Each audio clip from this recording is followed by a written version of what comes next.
Bien bonjour, toute la Guadeloupe et la Martinique, les Guadeloupéens qui sont en France et à l'extérieur, dans d'autres pays. Vous aurez avec nous jusqu'à 14h. On va recevoir dans un instant Maïté Ntoumou-Hubert. Bonjour. Bien bonjour. Jala, Francis Fogéa, sous-directeur de la Sécurité, de la Mutualité sociale agricole pour la CGS, sera aussi avec nous. Dana Eka, la directrice de Caribule, sera bientôt là. Et Luc Saint-Éloi, acteur qui passe un film sur l'Alzheimer, puisque c'est la journée d'Alzheimer, il ne faut pas nous oublier ça. Et José Thiolepin, Mangipon, chronique. Mais c'est l'habitude. Sinon, l'actualité, un petit tour du côté des renforts des RSMA sur la Basse-Terre, puisque on essaie de faire tout bouger en ce moment. Comité des assureurs, Maxime Morel s'est rendu sur place. Et puis, les associations des bailleurs de l'Armos aussi sont présents. Voilà un petit peu ce qui fait l'actualité. Sinon, un petit coup d'œil sur le sujet habituel d'aujourd'hui. Tu n'as pas encore. On va en parler plus tard. On va commencer tout de suite avec Maïté Ntoumou. Maïté, merci de venir. Pourquoi il y a accueilli le ministre tout à l'heure? Les camarades à l'UTS, l'UNAS et l'UTAS m'ont rencontré. Oui, on savait. Sauf que, puisque la dernière fois, là, elle était venue là, il t'a fait des grandes promesses. Ouais. Il t'a dit qu'on s'avait fait confiance parce qu'il a trouvé une solution à la crise là. Et à partir du moment où il quittait la Guadeloupe, il disparaît aussi. Nous pas entendu parler d'elle, nous pas entendu pour nouvelles, nous pas entendu rien. Donc, les camarades qui ont regardé, est-ce qu'il n'y a pas arrivé, est-ce qu'il n'y a pas pède? Puisque nous avons la même situation là, et ils disparaissent. Donc, quand il est là, peut-être que comme il va réapparaître, les camarades m'ont rencontré pour savoir ce qui a passé. Ouais. Alors, si vous acceptez contre la canne, ce qu'il a dit? De toutes les manières, vous savez, nous pas qu'à attendre rien des opinions. Puisque nous savons très bien que décision là qui est prise en plus haut lieu au niveau du gouvernement là, et c'est ça que le directeur à l'ARS dit nous bien vrai malgré promesse qu'il a fait là, il vini à parler non plus que prendre des décisions là. Donc simplement ça nous a dit c'est que faut pas y comprendre de dire que nous qui oublié que nous qui rester dans le coin, nous qui toujours goumé parce que nous ni raison à dans combat que nous a mené, l'actualité qu'a nous raison tous les jours. Dans ça, nous toujours dit, dans tout ça, nous mettre devant. Et surtout, situation sociale, sanitaire, là, qui vient vraiment très critique. Donc, de toutes les manières, le combat que nous avons mené, c'est un combat qui est juste et légitime.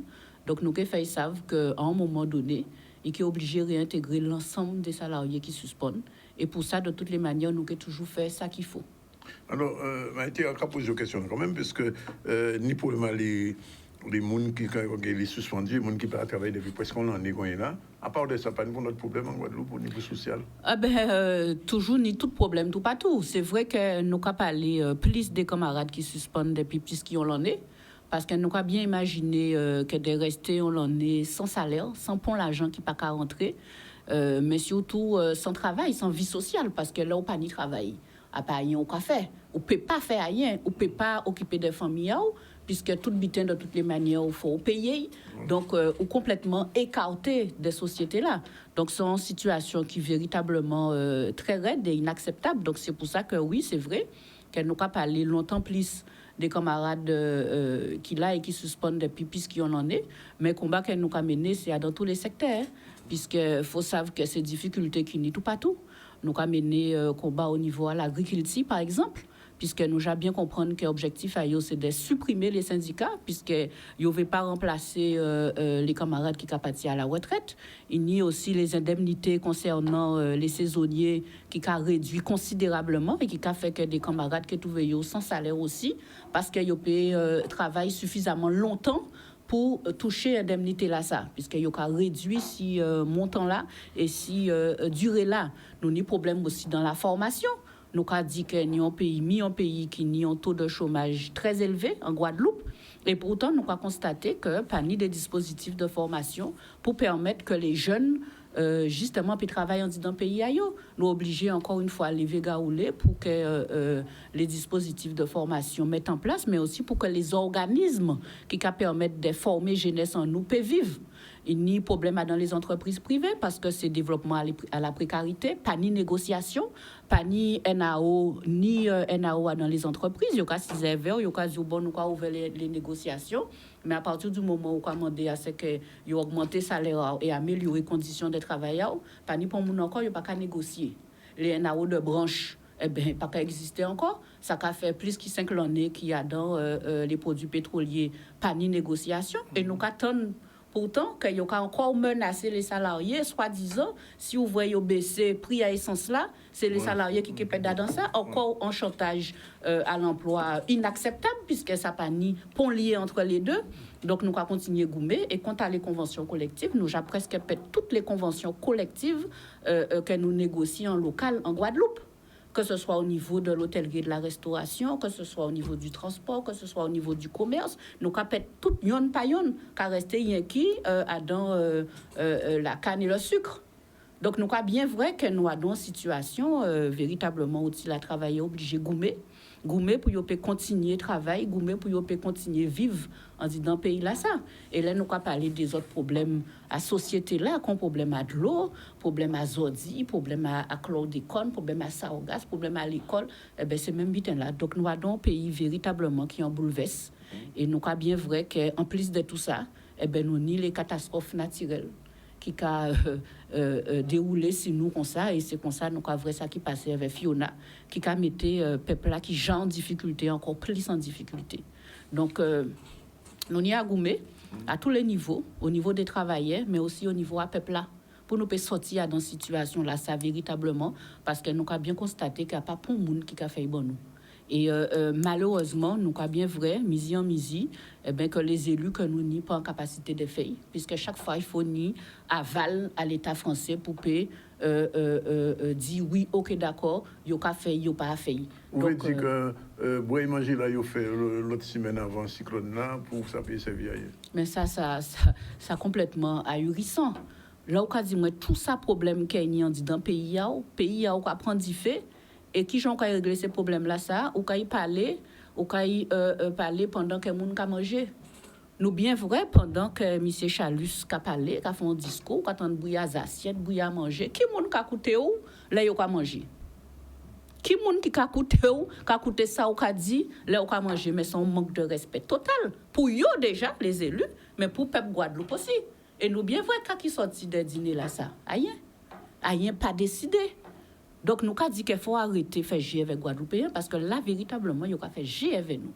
Véritablement, il n'y a pas qu'à respecter nous. Il n'y a pas qu'à respecter ça nous.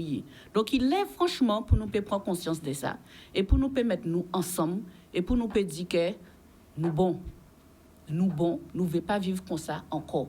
Nous ne pouvons pas continuer à accepter ça, l'État français, l'État français qui a traité nous. Nous ne pouvons pas accepter encore d'être un pays colonisé qui a tout le temps subi parce que c'est tué, il a tué nous à Tifé.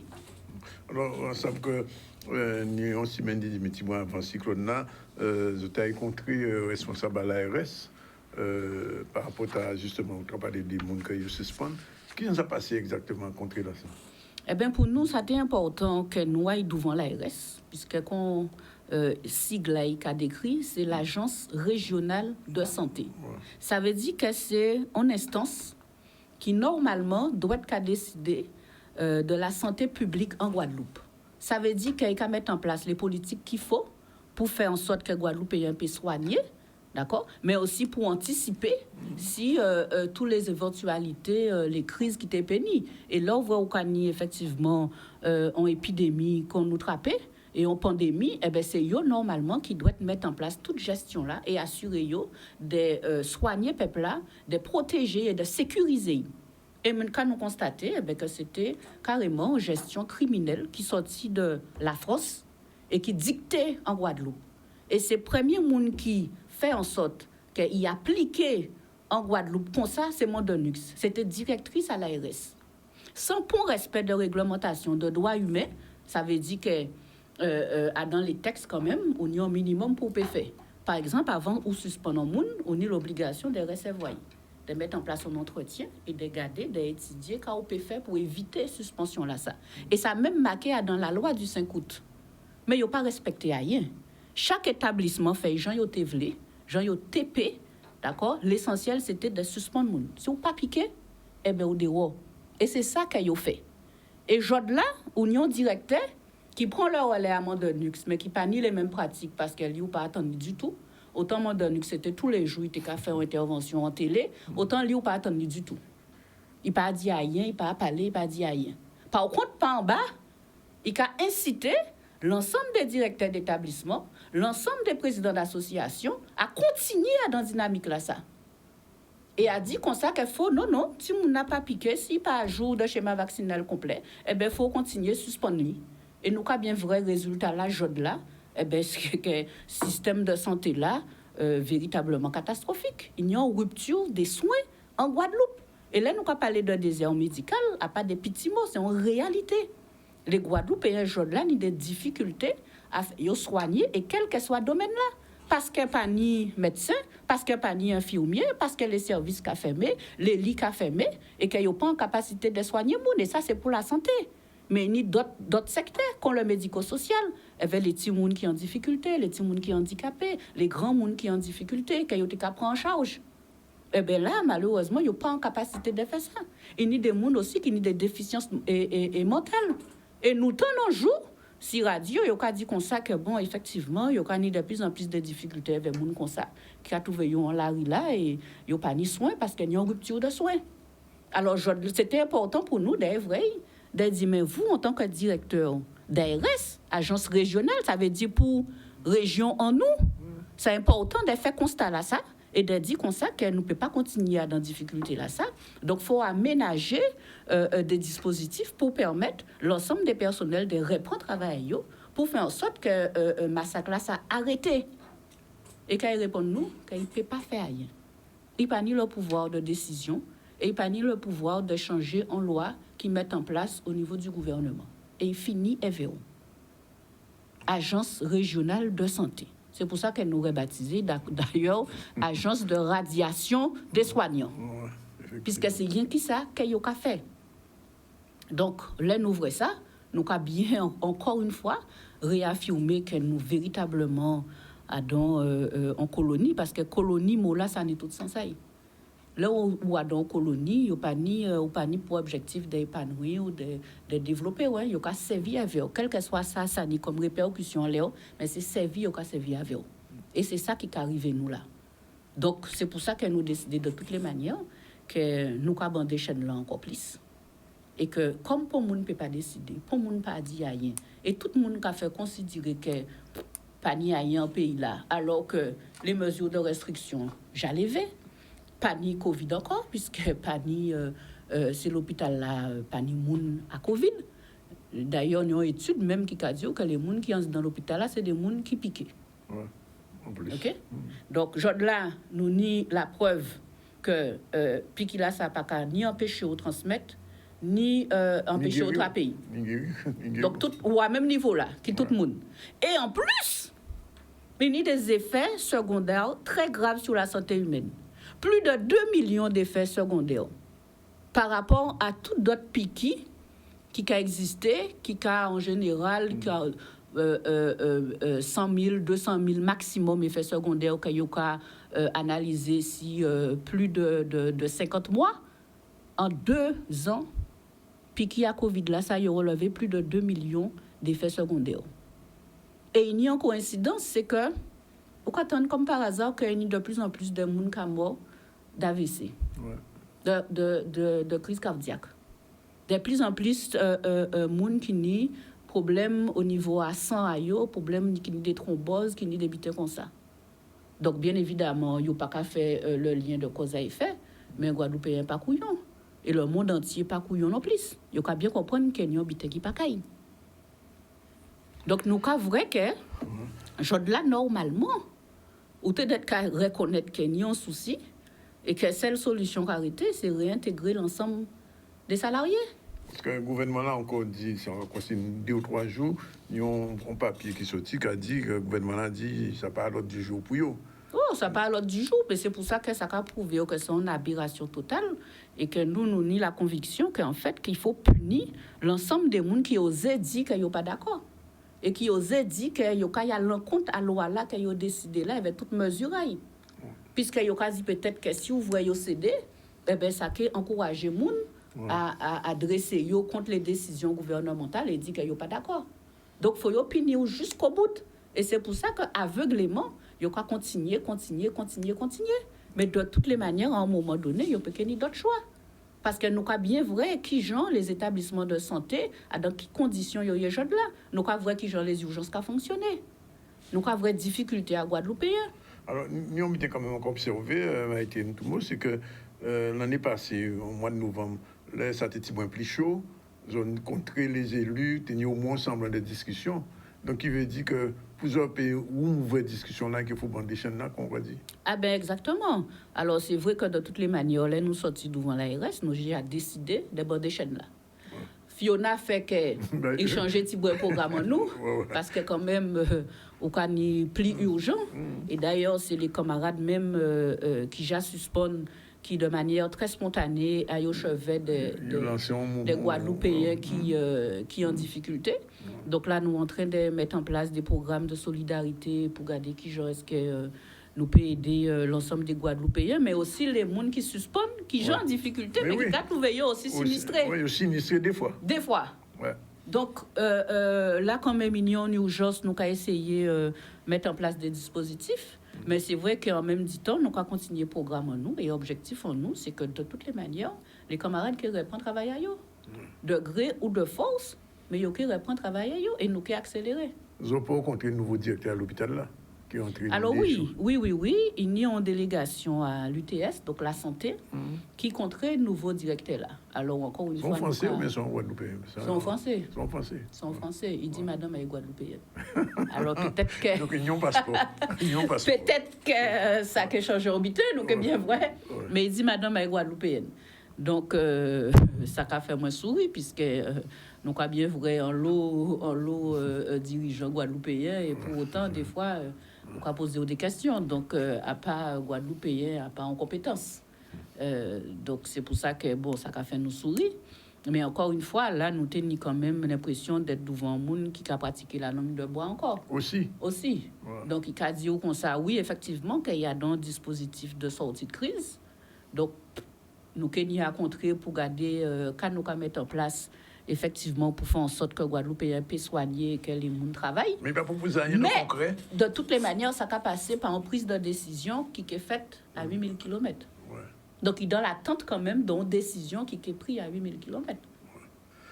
Donc, ça veut dire que c'est mobilisation. Voilà. Ça veut dire que vie en nous, régie par ça. Ouais. Et nous bien même pour les indemnités après Fiona, c'était même bien là. Donc, nous obligés chaque fois à demander l'État français, tant pis souple, est-ce qu'on peut faire un bon nous pour nous vivre? Et ça, c'est inadmissible. Parce que même au niveau de l'eau, là, on va bien voir que rien va changer. Non, mais au niveau de l'eau, là, rien va changer. Mais c'est avant surtout une absence de responsabilité avant, totale. Avant, ça déjà bandé, mais pour les gens qui ne pas tenir de l'eau, mais quand il y en a, ça...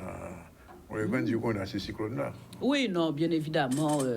Mais d'après moi, même gens qui ont fait des spots, qui disent comme ça, que ou dans un pays soumis justement à ces catastrophes naturelles-là, ça, donc on doit savoir qui gens vivre. Ouais. Famille, on toujours savent qui gens étaient qu'à vivre, grand famille en nous. Donc préparez casa, préparez tout ça qui nie justement en cas de cyclone. Mais ni quand même en anticipation aussi qui doit être ni au niveau à pays là, au niveau à ces côtés-là qu'il y a une rivière qui a passé, qu'il y a une de l'eau qui a passé.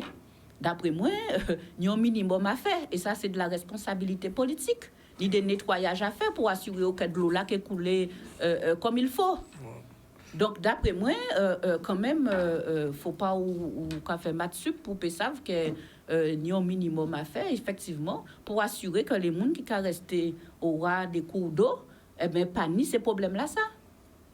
Et c'est toujours après qu'on a vrai, bon, voilà, effectivement, il y a au chevet de la population, mais le mal est fait.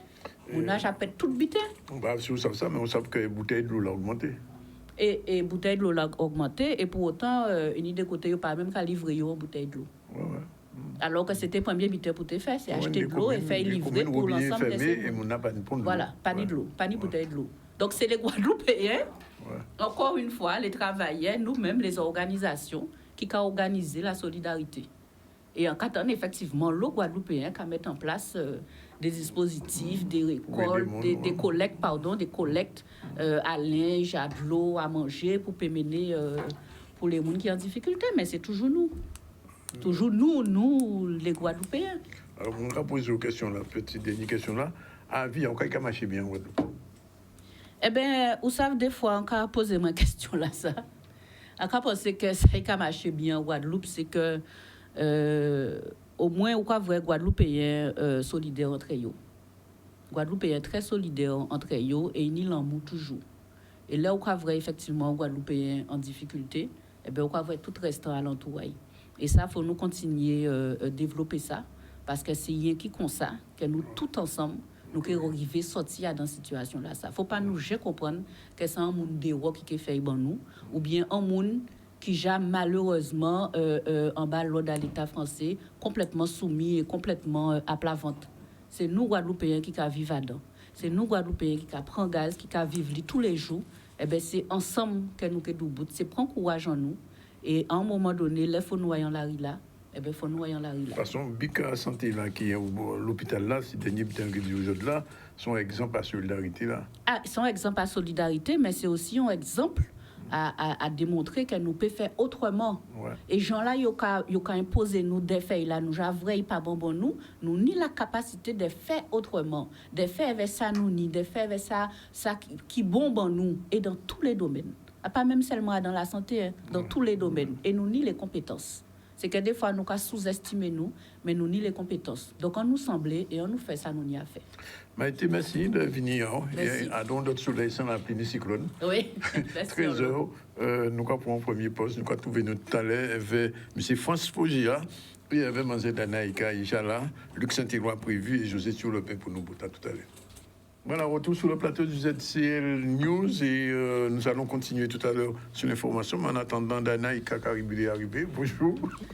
Bonjour, Dani. Ça va? Ça va. Oui, Caribul en bonne préparation. C'est ça, à fond les ballons, comme on dit. Bon, on en parle tout à l'heure. Pour l'instant, on fait un petit tour sur, du côté du RSMA, le RSMA de la Basse-Terre. Olivier Félix était là, puisque le RSMA a décidé aussi d'entrer dans le mouvement de solidarité. Ils sont descendus sur Rivière-des-Pères. Reportage Olivier Félix. Depuis dimanche, on a été mis sur le pied d'œuvre suite à la demande de concours préfectoral.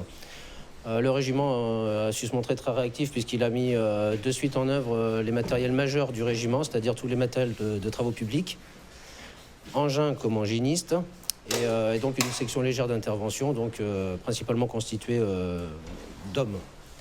Donc en fait, effectivement, on a pu arriver sur ce site dans les plus brefs délais.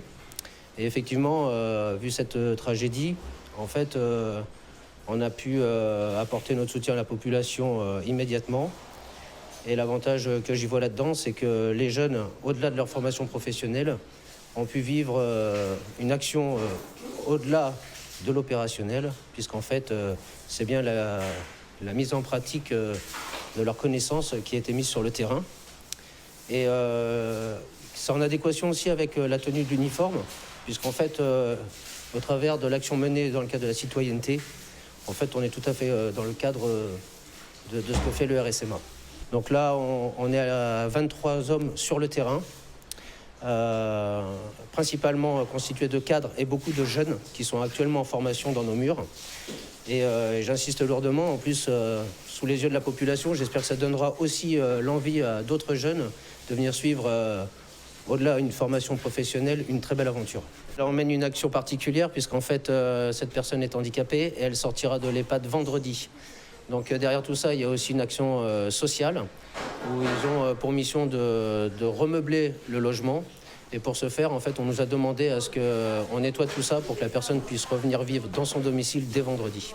Je suis la fille de Madame Césaire Gédéon, c'est ma mère, c'est elle qui a tout perdu. Et puis elle est chez son frère, je suis en train de, comme on dit, superviser, de regarder parce qu'elle ne peut pas être là. Et puis elle est très, ça l'a très affectée, quoi. Vous savez, plus on a des renforts, c'est bien parce que tout le petit mec qu'on peut avoir, c'est bien. Ça nous a vraiment aidé énormément parce que, surtout ici, là, j'étais au moins, quand j'étais debout et je voyais le toit. Alors, c'est qu'il y avait du sable de partout. Et ça nous a Vous voyez, vous avez vu la rue, parce que c'était impraticable. Et là, maintenant, on peut circuler et tout. Ils nous ont apporté beaucoup d'aide même. Voilà, c'est Rivière-des-Pères, Basse-Terre qui ont très touché. Alors, justement, beaucoup de mouvements de solidarité. Je signale ce communiqué qui vient de nous parvenir de la part des infirmières en mouvement qui organisent une grande collecte. Ce sera vendredi 23 et samedi 24 de 10 à 18 heures sur le parking du Super 8 de Basse-Terre. Alors, qu'est-ce qu'on demande? Des denrées alimentaires, bien sûr, des produits d'hygiène, de la literie, des draps, des serviettes, des vêtements, des ustensiles de cuisine et de la vaisselle. Donc, Moun Basset, même si ce n'est pas Moun Basset, dans la région, rendez-vous vendredi 23 et samedi 24 au parking du Super 8 de 10h à 18h pour de la solidarité. Entre-temps, monsieur Fogéa est arrivé. Bonjour. Bonjour. Merci d'être avec nous. On va tout à l'heure parler des prises en charge, des cotisations résilience. Mais avant, un petit tour du côté des gens très importants en ce moment, les assureurs. Parce qu'on savait qu'avec ce qui vient de se passer, les maisons qui sont assurées, les voitures, etc., il y aura beaucoup à faire de ce côté-là. D'autant plus que la Guadeloupe va être déclarée, semble-t-il, avec l'arrivée du ministre aujourd'hui. Il est en train d'arriver au moment où je vous parle. Catastrophe naturelle, un décret va être sorti d'ici la fin de la semaine et donc les assureurs auront peut-être à rembourser, j'espère sans trop de difficultés. On regarde le sujet de Maxime Morel, c'est parti. Déjà, pour faire la déclaration, comme je le disais, il y a une dizaine de jours pour effectuer la déclaration, sachant que, comme pour les précédents événements qu'il y a eu lieu sur la zone anti-Guyane, quasiment tous les assureurs ont reporté ce délai. Donc, je n'ai pas encore le détail de qui, mais la majorité des assureurs reportent ce délai. Et pour la partie indemnisation, c'est pareil, il y a des délais légaux, mais qu'on va essayer de raccourcir au maximum. Dans les 2 premiers mois, il doit y avoir une provision minimum sur les travaux, réparations, etc. à effectuer. Et donc, on a 3 mois au maximum pour régler. Sachant que, bien entendu, le maximum est fait pour être bien antérieur à l'ensemble de ces délais. De la même façon que si des personnes ont besoin en urgence d'effectuer des réparations pour éviter des dégâts des eaux plus importants, etc. Bien entendu, elles peuvent effectuer ces réparations en conservant, bien entendu, les factures et les photographies permettant de justifier les sinistres. Beaucoup de sinistrés, malheureusement.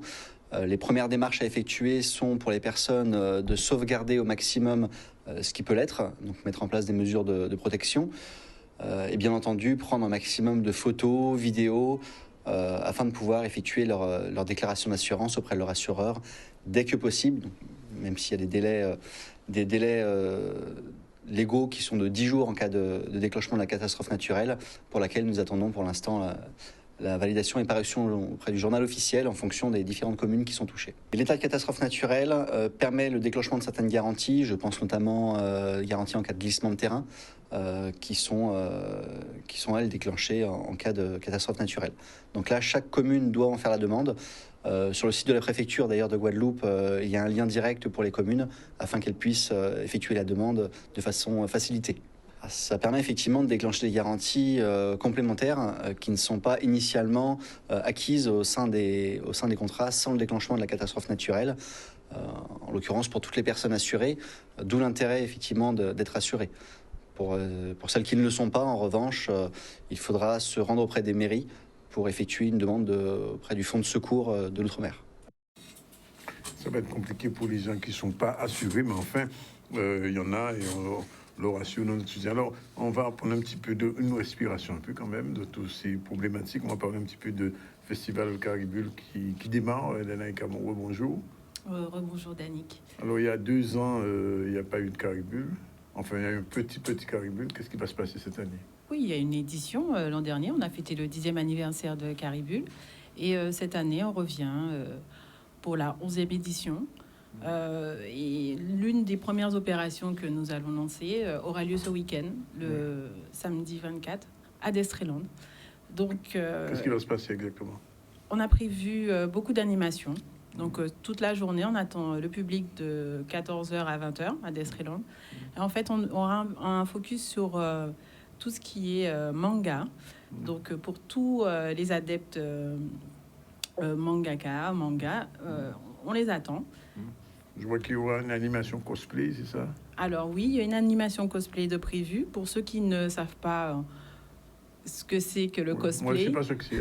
Alors, en fait, c'est une costumade. En fait, on s'inspire d'un personnage de fiction, un manga, oui. En imitant la coiffure, le maquillage et la tenue aussi. Et on joue des jeux de rôle, en fait, pendant toute cette journée. Ouais. Et c'est samedi après-midi À Deathland, donc c'est bien ça. Donc, il est prévu 5 animatrices cosplay, dont une, en fait, sillonnera le centre commercial. Et vous pourrez justement avoir accès à la programmation de Caribul, parce que Caribul arrive très prochainement. C'est l'autre semaine après, c'est ça? C'est ça. En fait, le démarrage officiel de Caribul aura lieu le 8 octobre dans les forts d'Elgrès et Fort Fleur d'Épée. Donc, lors de ce focus qu'on fera le 24 à Deathland, on a prévu beaucoup de choses. Donc, des jeux de rôle, de origami. C'est payant ou c'est gratuit? C'est gratuit pour le grand gratuit. public, pour tout le monde. Oui. C'est gratuit. Donc, on aura un espace photo, photomaton, avec lesquels, en fait, on pourra jouer le jeu avec les animatrices cosplay. Et se mettre en manga, se faire Exact, photographier. ce sera l'occasion. Ce sera l'occasion aussi pour les férus d'apporter aussi leur pierre à l'édifice en nous montrant en fait leur costume. Alors cette année, ce sont un vrai Caribul par rapport aux autres années. Oui, c'est ça. On a quand même espéré qu'une pandémie ne reprenne pas son nez et nous permette de préparer une vraie édition de Caribul. Donc, chose faite. Pour le moment, tout va bien. J'espère que la nature aussi jouera le jeu. Oui, voilà. surtout parce qu'on prévoit justement des animations dans les forts. Et, comment on dit, ce sont les temps forts. Les temps forts. et donc, et aussi, il y aura des ateliers dans les écoles, il faut le dire aussi. C'est ça. Alors, les ateliers dans les écoles, c'est prévu la semaine même du festival. Donc, la zone Cap Excellence sera bien couverte avec la venue de nos invités. De toute façon, Dani, que j'aurai le temps d'en parler. On reviendra là-dessus. Là-dessus. Alors, donc, focus donc, samedi. À Deathland, oui. Exactement. Donc pour ceux qui sachent exactement où se trouvera en fait ce stand, ce sera au niveau de DigiLife et Célio. C'est tout au fond. Exactement, c'est tout au fond. Donc toutes les animations auront lieu à cet endroit. Qu'est-ce que je peux rajouter? Il y aura aussi une arène débat. Donc les fans de manga pourront lancer des sujets et débattre. On a proposé aussi des ateliers de jeux, de jeux de cartes et l'origami. Je ne sais pas si vous vous rappelez de ce que c'est. Oui, c'était quoi déjà l'origami? En fait, c'était l'art de la confection en papier. Ah oui, tout à fait. On appelait ça communément des petites cocottes à plier. Tout à fait, oui. Donc, il y aura de l'origami. Exactement, il y aura de l'origami. Bon, ben rendez-vous samedi, 14h. Merci. C'est ça. Et à bientôt. À très bientôt. Je vous dis, Danick, à la semaine prochaine. On peut dire Dana et Caribul, alors. C'est pas exclu. On va y repenser. Ok, c'est noté. Bon, je vais retrouver M. Fougier. On va parler de choses aussi importantes, mais dans un autre domaine. C'est les prises en charge des cotisations résilience. J'avoue que je ne savais pas ce que c'était, M. Fougier. Bonjour. Bonjour. Alors, qu'est-ce que c'est exactement? Alors, en fait, suite à la guerre en Ukraine, on sait qu'il y a une augmentation de certain nombre de produits de par le monde. Et pour la France, les pouvoirs publics ont mis en place un plan qui s'appelle le plan résilience économique et sociale. Oui. Et dans le cadre de ce plan, il y a des mesures qui sont destinées à différents secteurs économiques, dont le secteur agricole. Donc moi, en tant que sous-directeur en charge du régime agricole, je vais vous parler de ces prises en charge de cotisations résilience qui sont destinées en fait aux exploitants agricoles. Alors il y avait deux mesures pour les exploitants agricoles. La première, c'est une aide à l'alimentation animale et la deuxième, c'est une prise en charge des cotisations sociales dans le cadre de ce plan. Et quelles sont les conditions pour pouvoir bénéficier de cette prise en charge? Alors il y a trois conditions. Donc la première, très simple, c'est d'être affilié à un régime de protection sociale agricole. Oui. Donc ça veut dire que ça concerne les exploitants agricoles et et les sociétaires, les personnes membres de sociétés agricoles, pour ce qui est de la Guadeloupe. La deuxième condition, c'est bien sûr que la personne ait des difficultés à régler ses cotisations en lien avec cette augmentation des postes de dépenses. Et la troisième condition, ça va être que cette augmentation soit au moins de 50% supérieure à ceux qu'il avait dépensés par rapport à une période équivalente l'année précédente. Ça veut dire que tous les exploitants agricoles sont concernés par cette opération? En fait, si je suis là aujourd'hui, c'est bien pour les informer et puis les inciter à nous adresser des demandes. Dès lors qu'ils pensent remplir cette condition, notamment celle autour des dépenses, puisque les dépenses ont augmenté, ils doivent effectivement donc constituer une demande et ils sont concernés. Et comment est calculée cette prise en charge et les cotisations? Alors, la règle, c'est de comparer par rapport à 2021. Donc, il y a une période de référence pour 2022 qui démarre du 1er mars, au lendemain du début de ce conflit, jusqu'au 30 septembre 2022, donc à la fin de ce mois. Et ensuite, l'exploitant agricole, il a la possibilité de calculer le surcoût sur une période équivalente de 2021. Donc, ça peut être toute la période, du 1er mars 2021 au 30 septembre 2021, ou une partie. Donc, par exemple, ça peut être uniquement du 1er juin au 30 juillet. Il peut aussi proratiser les dépenses qu'il a eues sur 2021 et puis les multiplier par jour ou par mois pour qu'on compare à 2022, en sachant qu'en fonction des secteurs d'activité, les dépenses sont ciblées à une période de l'année ou alors sont réparties. D'accord. Et il y a un plafond? Oui, alors cette aide, elle est au maximum de 3 800 €, ce qui représente en fait 30% du surcoût constaté. Donc on va dans un premier temps calculer ce surcoût de 50% et l'aide pourra être de 3 800 € et exceptionnellement elle pourra être portée à 5 000 € suivant les dossiers au cas par cas. Oui. Et est-ce que c'est compatible avec la prise en charge pour les animaux? Oui, effectivement. Alors pour les éleveurs, ils ont la possibilité de cumuler les deux dispositifs. Dans la demande, ils devront déclarer s'ils ont eu recours à cette aide à l'alimentation animale. Il faut savoir que cette aide-là devait être demandée avant la fin du mois de juillet. Donc les dossiers ont déjà été transmis, ils sont gérés là par la préfecture, les services de la direction de l'agriculture, de l'alimentation et de la forêt.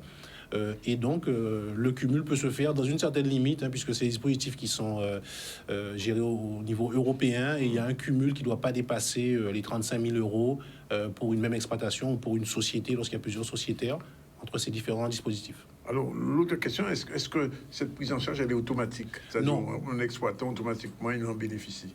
Eh bien non, justement. Donc, il faut vraiment faire une démarche. La prise en charge n'est pas attribuée automatiquement puisqu'elle doit faire l'objet en fait d'une analyse par rapport à la situation particulière de l'exploitant. Donc il doit nous adresser une demande. Oui. Et il y a un formulaire, j'imagine, à remplir. Absolument, Oui. absolument. C'est la difficulté. C'est là où ça se corse toujours un petit peu, mais justement, on est là pour ça, pour aussi accompagner les exploitants dans cette démarche. Il y a un formulaire qui s'appelle Plan Résilience, demande de prise en charge des cotisations. Donc ce formulaire, il peut être récupéré auprès de nos services, soit les accueils de la CGSS, l'accueil du régime agricole, éventuellement aussi auprès des autres agences clients, plus près des exploitants, puisque nous sommes situés aux Abîmes à l'immeuble Gopal pour l'accueil du régime agricole. C'est un document qui est aussi en ligne sur notre site internet, sur les différents sites internet de la Caisse générale de sécurité sociale. Donc il y a le site cgss-guadeloupe.fr ou le site guadeloupe.msa.fr. Donc le formulaire est en ligne et une notice également explicative qui peut être retirée pour permettre de compléter cette demande. Je précise aussi que c'est un formulaire que nous avons transmis à différents partenaires du secteur agricole, notamment les groupements, les SICA, la Chambre d'agriculture qui peuvent aussi accompagner les exploitants dans ces démarches. Alors, je pose la question parce que la situation le prévaut. Si cet exploitant il a été cycloné, en fait, je veux dire, il est complètement ravagé, il a peine Internet, il n'a rien chez lui, comment il fait? Alors, écoutez, il peut venir sur place, bien sûr, compléter cette demande, sachant que dans cette demande, on est surtout sur du déclaratif. Il peut y avoir un contrôle a posteriori sur la base des factures, mais dans un premier temps, le plus important, c'est de venir faire la demande. Venir la faire chez nous, venir la faire auprès d'une structure qui a l'habitude de l'accompagner, puisque dans le cadre des intempéries qui nous ont touchés, à la tempête Fiona, on sait très bien que les exploitants ont lourdement été touchés, on le sait. Donc, cette aide-là, c'est une réponse qui existait déjà, mais qui prend encore plus son sens aujourd'hui, en plus de ce qui pourrait être fait par ailleurs.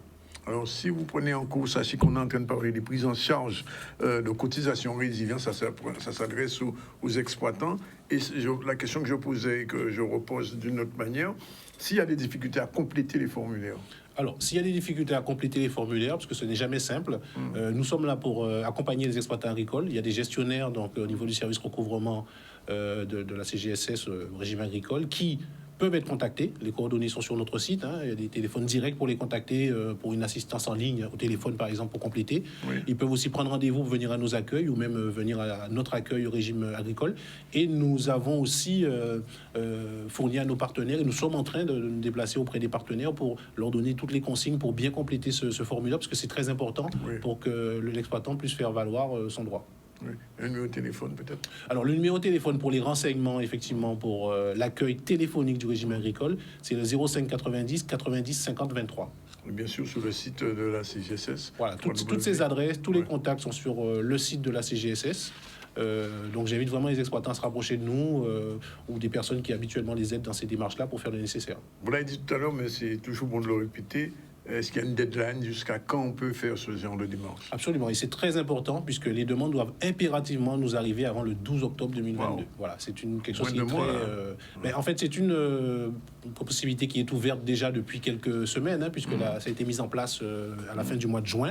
Mais aujourd'hui, si je viens, c'est parce que c'est un dispositif qui est méconnu. On sait très bien que l'information, c'est un vrai enjeu. Et l'exploitant agricole qui porte son exploitation n'a pas toujours le temps justement de lever la tête. Et donc là, il faut vraiment que les dossiers soient constitués et qu'ils nous arrivent soit déposés, soit envoyés par la poste le 12 octobre, cachés de la poste faisant foi. Alors l'autre problème, c'est les agriculteurs qui ont, je disais tout à l'heure, qui sont cyclonés, qui sont complètement ravagés. Il y a une aide particulière? Alors, en fait, cette aide dont je parle aujourd'hui n'est pas liée aux intempéries, puisqu'elle est antérieure.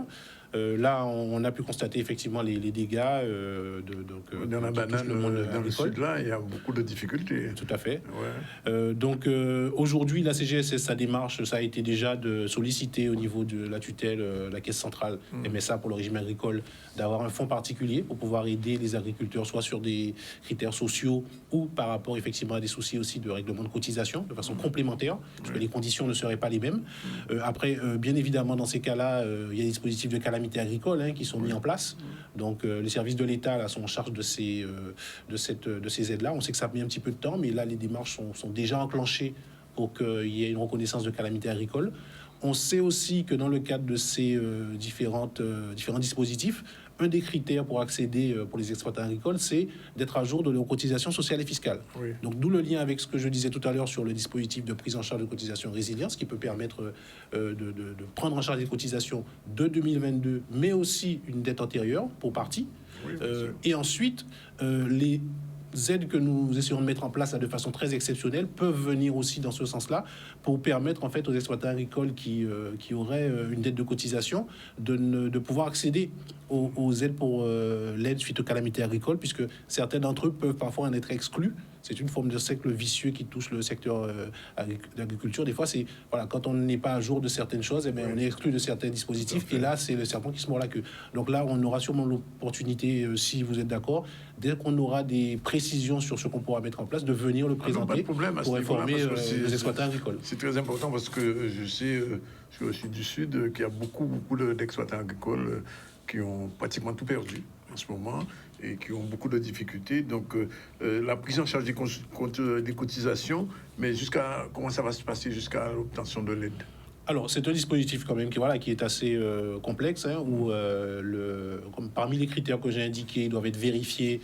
Donc, les dossiers sont dans un premier temps présentés à une commission, le COSDA, une commission d'orientation stratégique agricole, qui se prononce sur la viabilité de l'entreprise et qui permet ensuite que le conseil d'administration de la CGSS, par le biais du comité de gestion financière du régime agricole, attribue l'aide. Donc, une fois que cette aide est attribuée, elle est notifiée à l'exploitant et ensuite, bien sûr, elle est imputée à ses cotisations. Et ça, c'est quelque chose qui va quand même prendre quelques semaines et ça devrait se faire à partir de début janvier pour les imputations de ces aides. Mais pour les notifications, on sera vers la fin de l'année. Bien. Mais écoutez, je rappelle, si vous avez raté, vous avez pris en cours, si vous n'êtes pas très regardé, si nous parlons de prise en charge des cotisations de résilience, c'est un dispositif mis en place par la CGSS. Et donc, au moins, vous allez sur le site de la CGSS, ou alors il y a un numéro de téléphone que M. Fougier va nous rappeler, c'est le 0590. Alors, 0790 90 50 23. Voilà. Je précise que ce téléphone, voilà, on peut joindre déjà notre accueil téléphonique qui peut, pour les cas les plus critiques des personnes là qui sont touchées par les intempéries, ces accueils téléphoniques peut rerouter aussi vers l'assistante de service social du régime agricole qui a l'habitude d'accompagner les exploitants agricoles face aux difficultés qu'ils peuvent rencontrer, sociales dans un premier temps, mais aussi peut-être après sur d'autres dispositifs dont j'ai parlé.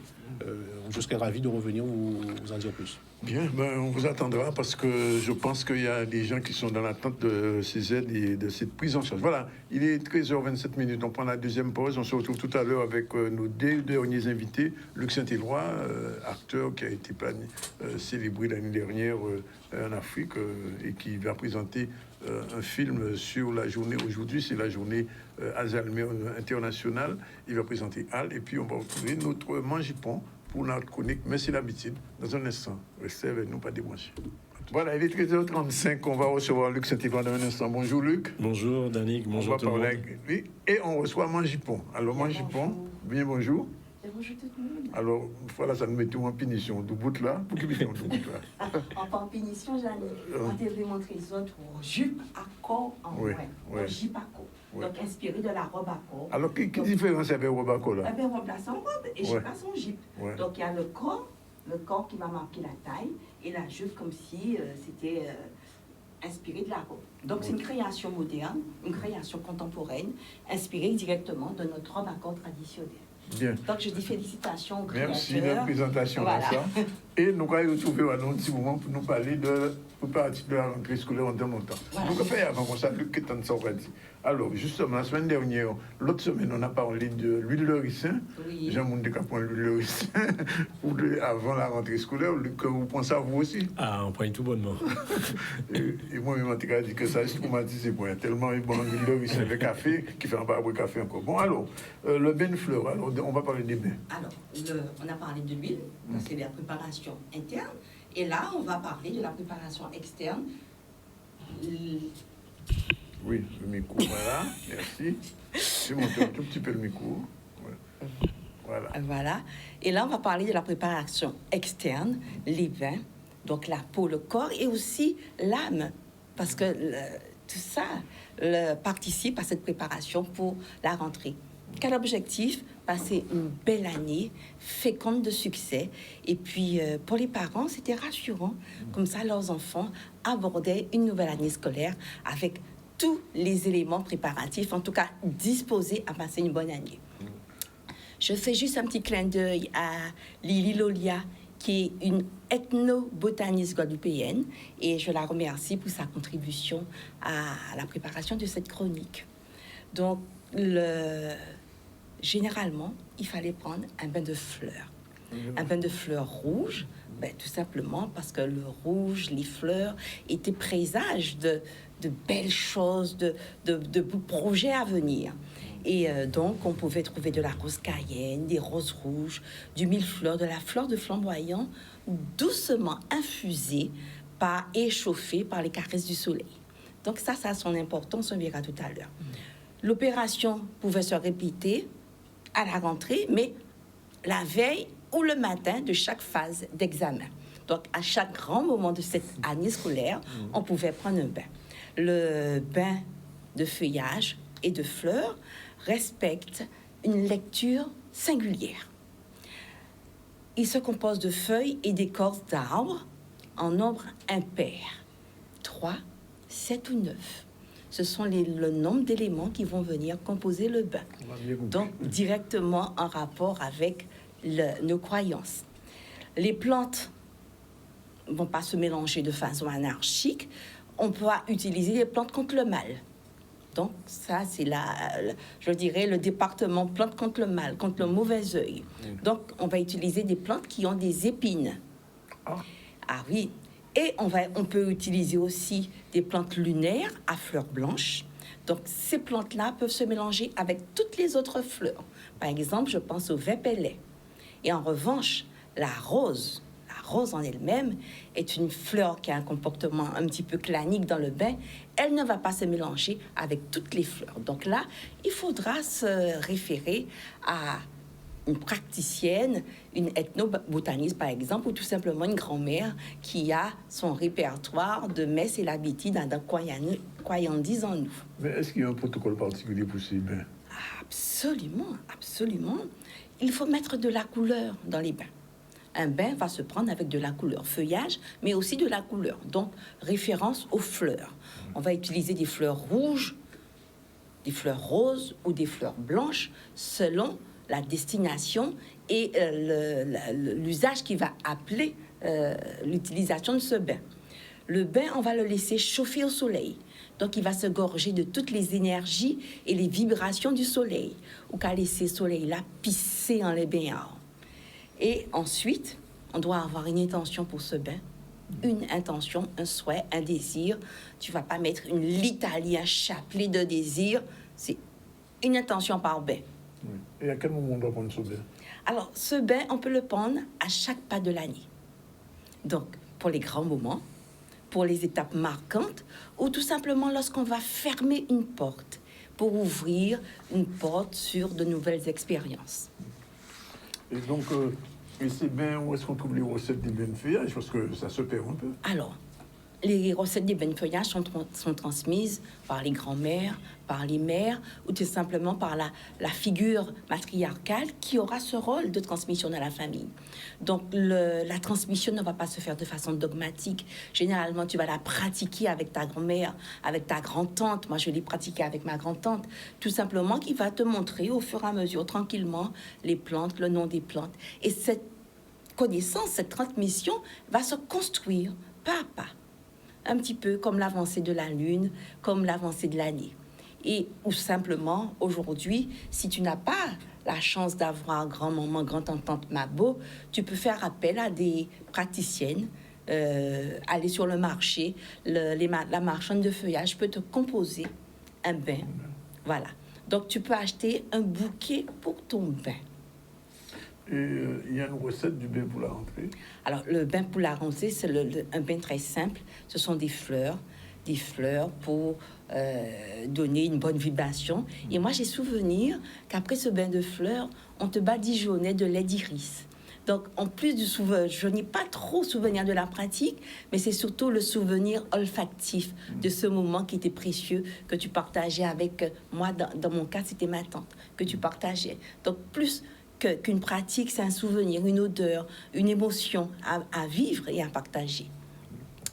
Aujourd'hui, j'ai envie de dire que le bain, il ne faut pas le vivre comme quelque chose de mystique. Il faut plus le vivre comme on met ses habitudes, une pratique ancrée dans notre façon de vivre, dans notre mode de vie, et une pratique directement attachée à notre environnement, à notre nature. Donc, chacun a son mode de vie à la française. Nous, ça fait partie de notre mode de vie à la Guada, j'ai envie de dire. Et puis, j'ai envie de juste conclure par une petite phrase de Lili Lolia. Il n'y a rien à résoudre, car la vie n'est pas un problème.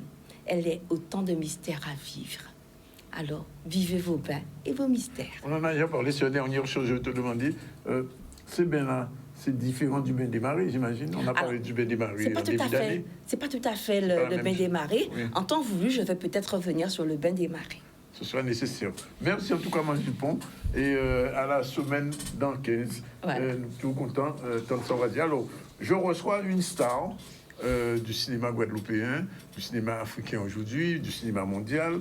Cette personne a un nom déjà connu, célèbre, Saint-Éloi.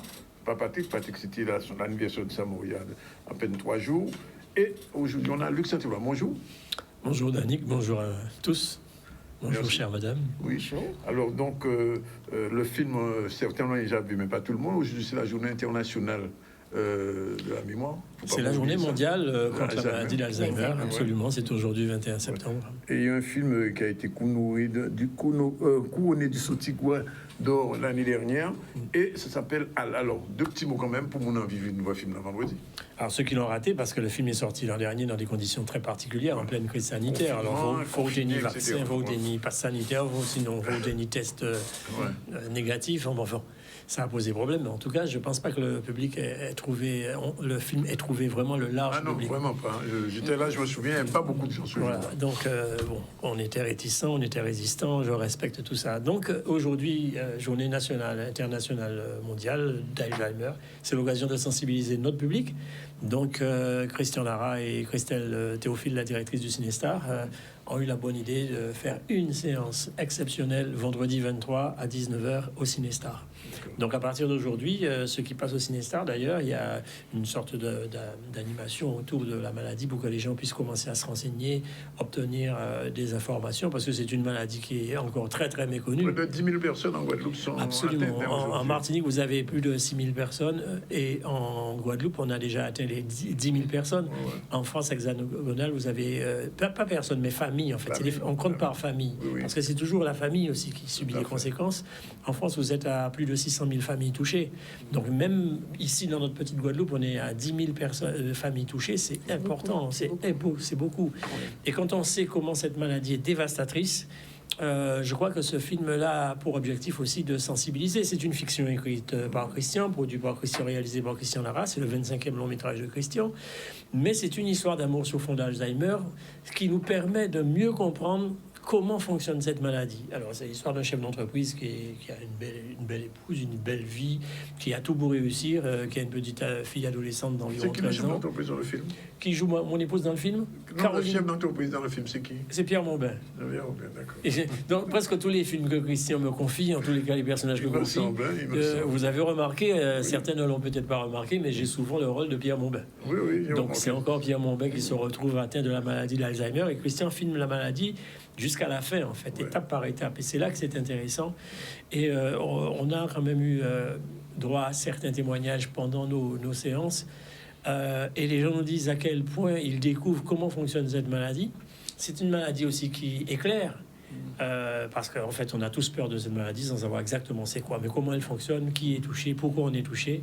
Je peux simplement vous dire que d'après les derniers témoignages que j'ai, on peut être touché. On a toujours l'impression que ce sont les personnes âgées. Oui. Il faut qu'on arrête de penser comme ça. Ouais, Vous pouvez être atteint de la maladie à 35 ans, à 40 ans. Il y a des cas, j'ai eu des exemples. C'est impressionnant. Et c'est une maladie qui est complètement dévastatrice. Sauf que quand on comprend comment ça fonctionne, on peut être mieux entouré, mieux compris. Si le patient a la chance d'avoir une cellule familiale équilibrée, autour, avec de l'amour, de l'affection, de l'amitié.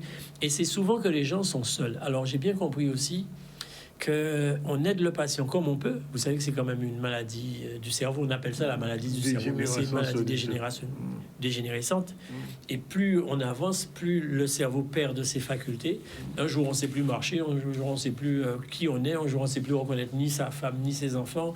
En fait, le cerveau fabrique que des souvenirs. Enfin, le cerveau ne fabrique plus le souvenir, mais se souvient uniquement de souvenirs extrêmement lointains. C'est pour ça, souvent, quand les gens sont atteints de la maladie d'Alzheimer, ils peuvent partir acheter du pain le matin et ne pas retrouver le chemin de la maison au retour. Et c'est simplement parce que ils savent pas se souvenir. C'est quand même une maladie triste à la fois, mais si on sait s'en sortir, si on sait s'entourer, on peut être plus costaud pour résister. Et souvent, d'ailleurs, les aidants, ceux qui sont autour des patients, meurent avant le patient tellement on s'épuise à aider la personne 24 heures sur 24. C'est épuisant. C'est épuisant. Et si on arrive à rompre la solitude, parce qu'on est quand même pudique en Guadeloupe, hein, on a du mal à parler de la maladie, donc on cache les malades plutôt que d'aller dire papa la maladie, ou tonton, ou tati, ou mamie. On les cache, alors que si on apprenait à livrer la bataille en collectivité, je crois qu'on serait capable d'aider les uns les autres, même un voisin, parce que la personne qui s'occupe d'un patient en permanence, c'est vrai que si le voisin ou la cousine qui habite à côté sait qu'on peut aider en lui disant, ben après-midi là, ils font tout, ils font carré là, mon carré avait un tel. Ouais. Et ça, ils ont besoin de respiration. J'ai eu quand même des témoignages extraordinaires. Les gens qui sont autour de nos patients, ce sont des gens courageux, mais vraiment, c'est un véritable sacerdoce. Oui, c'est vrai. On va quand même, Luc, parler du Sotigui de l'année dernière. Oui. Meilleur acteur de la diaspora au Burkina Faso Alors, comment ça s'est passé? Comment ça a été désigné? Expliquez-nous ça, s'il vous plaît. Parce que je n'étais pas au Burkina ce jour-là. Alors, c'est dommage parce que j'étais tout seul, j'étais vraiment seul. Puisque vous savez que les Sotigui Awards existent depuis 7 ans. Et en fait, j'avais déjà été nominé l'année d'avant et j'ai été nominé en 2021 et j'ai obtenu, parce que quand je fais, c'est par catégorie, nous étions 3. Il y avait un comédien de La Réunion et puis une comédienne haïtienne, c'est la comédienne qui joue dans Frida.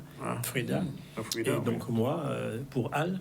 Et donc je suis parti invité par l'Académie avec le soutien de la région Guadeloupe. Et évidemment, je croisais les doigts au moins pour que je ramène le Sotigui du meilleur acteur de la diaspora. Donc je l'ai obtenu, heureusement. Me voilà soulagé parce que je repars. Entier à le décrocher. Non, le premier entier a décroché le Sotigui d'or. Parce que j'ai eu le deuxième Sotigui, c'est que c'est le plus convoité. En fait, c'est le prix le plus convoité par tous les acteurs et les actrices de l'Afrique. Je rappelle que c'est toute l'Afrique qui est là. L'Afrique du Sud, l'Afrique de l'Est, l'Afrique du Nord, l'Afrique de l'Est. Ça veut dire que les contrats vont fleurir dans l'Afrique depuis. J'ai commencé déjà à renoncer à 2-3. Non, mais c'est quand même intéressant parce que je pense que ma présence a aidé à aussi faire parler de la Guadeloupe, parce que je viens de la Guadeloupe. Je représente un film guadeloupéen et écrit, produit, réalisé, la totale, et scénario écrit, et ça se passe en Guadeloupe. Et mieux, je dirais même, dans l'archipel, puisqu'on tourne à 80% à Marie-Galante. Et on a quand même fait quelques séquences en Martinique. Aussi. Donc, à la limite, les Antilles sont représentées. Donc, j'étais quand même très, très fier, parce que c'est presque si je disais que le monde entier nous regardait, parce que moi, le continent africain, c'est le monde. Mais l'Afrique plus grande que l'Europe. Exactement. Mais on verra demain qu'est-ce que ça va. On a intérêt à bien comprendre comment il faut se rapprocher à notre continent. Et en plus, je pense que ce qui est intéressant, c'est que c'est la première fois qu'un acteur entier a ce prix, le Sotigui d'or. Mais du coup, ils ont voulu marquer le coup parce que cette année, je ne sais pas si tu es au courant, ils ont décidé d'inviter le pays. Voilà, comme c'est mon pays d'origine, cette année, les Sotigui d'or. La région m'a informé de ça, qu'une délégation guadeloupéenne sera là. Voilà. Donc, la Guadeloupe est invitée d'honneur à la cérémonie des Sotigui 2022. Ça permettra également à la Guadeloupe d'envoyer une délégation pour représenter la Guadeloupe, de parler encore plus de notre production cinématographique. Mais au-delà de ça, je trouve que c'est un symbole très important pour nous, parce que nous sommes aussi les premiers à avoir ouvert la voie. Christian Larrat, c'est le père du cinéma antillais, voire caribéen. Le pionnier. Non, il n'est pas le père, maintenant il est le grand-père. Ah, faut pas dire ça. Malheureusement, Christian... Écoutez-moi là. On est chanceux pas là. Non, mais tout à l'heure, je vais donner de ces nouvelles parce que c'est important. Non, Christian, c'est le père du cinéma antillais. Tu peux appeler ça pionnier, de toute façon, oui. Il y a toujours un qui ouvre la voie. Il faut être aussi conscient de ça, parce que souvent, on a l'impression qu'on n'a rien fait avant. Non, il a quand même fait une œuvre immense, puisque on parle de Al. Al, c'est le 25e long métrage de Christian. Et Christian n'a pas fini. Il a encore... une idée. Moi, j'ai déjà lu au moins 3-4 nouveaux scénarios. Je donne des nouvelles de Christian, parce qu'on a failli perdre Christian. Il était fatigué, c'est vrai. Pas fatigué, mon gars. Non, Christian a failli passer. Il a été victime d'une grave crise cardiaque et il a eu du mal à se remettre. Là, ça remonte lentement. C'est pas encore le Christian que je connais ou que j'ai connu. Il sera là vendredi. Alors, ça sera sa première sortie officielle. Donc, j'invite les auditeurs, les téléspectateurs à venir le saluer. Ça sera l'occasion, parce que en se disant, on le garde encore pendant un moment. Donc, je vous invite, chers téléspectateurs, à venir saluer Christian puisqu'il sera présent. Je serai présent également avec certains des comédiens. Vous avez dans le film, vous avez Julienne Travental, vous avez Patrice Boulmar, vous avez celle qui joue ma fille, une petite comédienne très talentueuse et qui promet, Sephora. Et donc, ça sera l'occasion d'échanger. Je souligne qu'il y aura la présence du président de la Fondation Alzheimer Guadeloupe. Donc, celles et ceux qui veulent des renseignements et qui veulent des réponses à leurs questions, parce que les questions sont très, très, très nombreuses, je vous invite à venir. Il y aura un petit débat à la fin. Absolument, il y aura une vraie rencontre et ceux qui ont des questions à poser, il y aura des réponses, il y aura des sachants, il y aura des représentants du département. J'ose penser, j'espère. Normalement, on a officiellement confirmation que le président du département sera présent, parce que c'est aussi le département qui s'occupe de... C'est prévu. Voilà, et c'est aussi le département qui a aidé à la production de ce film. Et donc, je pense que c'est une bonne chose qu'on revoie enfin ce film. Ceux qui ne l'ont pas vu, je vous en prie, prenez le temps de réservé dès maintenant parce qu'il y a une seule séance, si pas il y a assez, si pas il y a assez place au crier, mais en espérant que si jamais il y a la foule devant, mon cher Dani, Nous refont deuxième. nous refont deuxième. Oui, Et si absolument. nous deuxième Que foule, troisième, faut que pas. ah ben, on va ressortir le film. Ah, Non, on demande que ça, parce que c'est un film qu'il faut absolument voir. Ouais, il faut voir. C'est quand même, je le souligne, techniquement parlant, c'est le premier film antillais mixé en Atmos en Guadeloupe. En Guadeloupe, par les techniciens guadeloupéens. Et c'est là où, je ne sais pas si tu as eu le temps de voir le film, Si. il y a un travail très très important qui est fait au niveau de la bande-son. Oui. C'est comme si Christian essayait de comprendre qu'est-ce qui se passe dans la mémoire de celui qui vit cet enfer. Vraiment. Dis-moi, Luc, déjà le projet de film pour le cinéma pour Oui, toi? bien sûr. Normalement, le, Alors, bon, non, Tisco, quand même. Allez. Mais Pas j'ai- venir, c'est pas le moment. J'aime Tisco. tellement pas parler avant. Mais non, mais normalement, il y a un prochain Bon, long métrage mais qui se encore, prépare. alors. Un film très intéressant qui se prépare, qui va être tourné intégralement Avec en Christian Guadeloupe au mois de décembre. Non Oui, Oui, au mois Oui. de décembre, tourner en Guadeloupe. oui. Bon, Alors là, Christian dit, mais qu'est-ce que je t'ai envoyé Dis-moi, Dani. Bon, Non, là, vraiment, si Bon. tout va bien, et Oui. vraiment, il faut qu'il continue de se remettre. On tourne en Luc décembre Saint-Éloy, la je prochaine. pose ça pas la question, mais finalement, on puisse en Guadeloupe qui en face, là. N'en déplaise On à dit qu'à en certains. face toujours. Pardon? Ou mieux qu'à en face toujours. Oui. Ah, d'accord. Non, mais je crois que tu as compris que je suis en transition.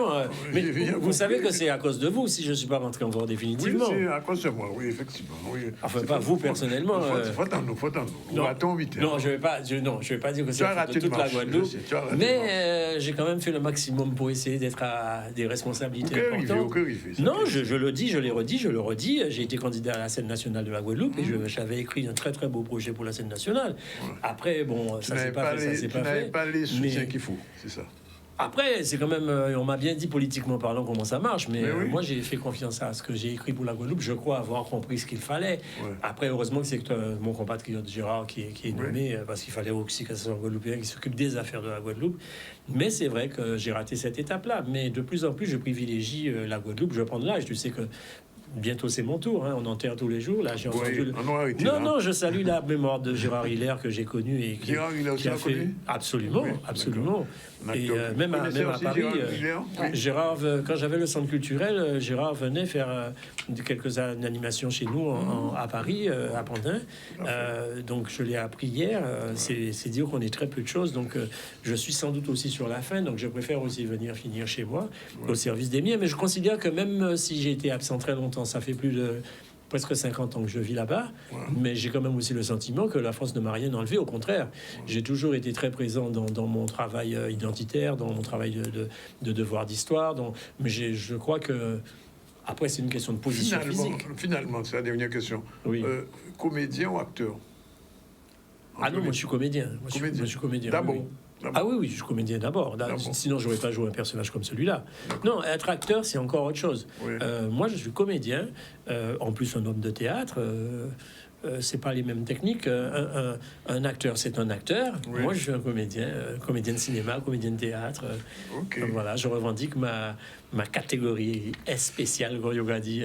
Peut-être qu'on peut nous sauter du doigt ou deux, hein, enfin, on va rien savoir. On va attendre le prochain. Non, non, parce que j'ai pas de film en compétition cette Pas année. cette année, mais je Non, non. dis à venir. Ah, mais je ne souhaite que ça, pas à nouveau moi. J'espère qu'il y aura d'autres comédiens qui prendront le relais, mais je souligne quand même qu'il faut commencer à se dire que le fait d'être invité pays d'honneur cette année en Guadeloupe, c'est dire que ça commence à Oui, cogiter oui, dans il y a nos une têtes porte qui ici s'ouvre. et là-bas, Oui, oui, bien sûr. parce qu'il faut commencer à accoucher des histoires communes, il faut qu'on ait Une envie question. de faire des coproductions ensemble. Au Burkina, ils connaissaient la Guadeloupe.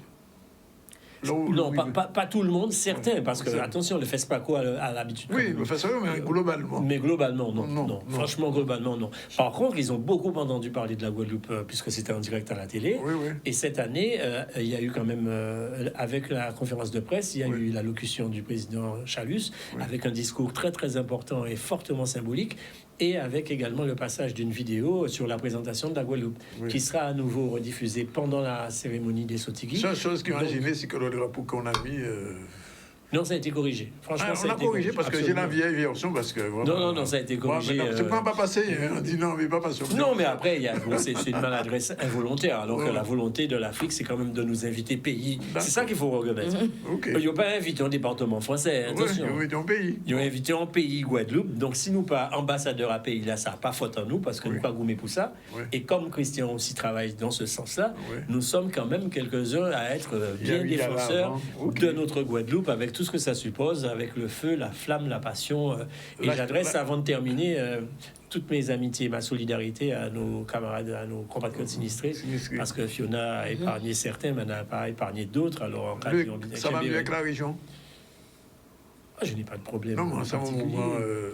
Mais non, tu peux pas me poser une question comme ça à la fin de cette émission Non, et que je c'est puisse juste répondre par oui ou par oui non. ou Non, non. non, le jour où tu veux faire Bon, une émission, ok. Nous que on le fait. Mais Nous moi, que je- fait, nous que fait. Voilà, la question est trop importante et trop délicate et je ne prends pas ça à la légère. Et je peux te dire que on reviendra là-dessus si tu veux, parce que il faut qu'on commence aussi à parler franc et vrai. Ouais, tout à Parce qu'à fait. quel moment on va changer, à quel moment on va s'améliorer, à quel moment on va préparer l'avenir Tu as tout compris. différemment. Ok.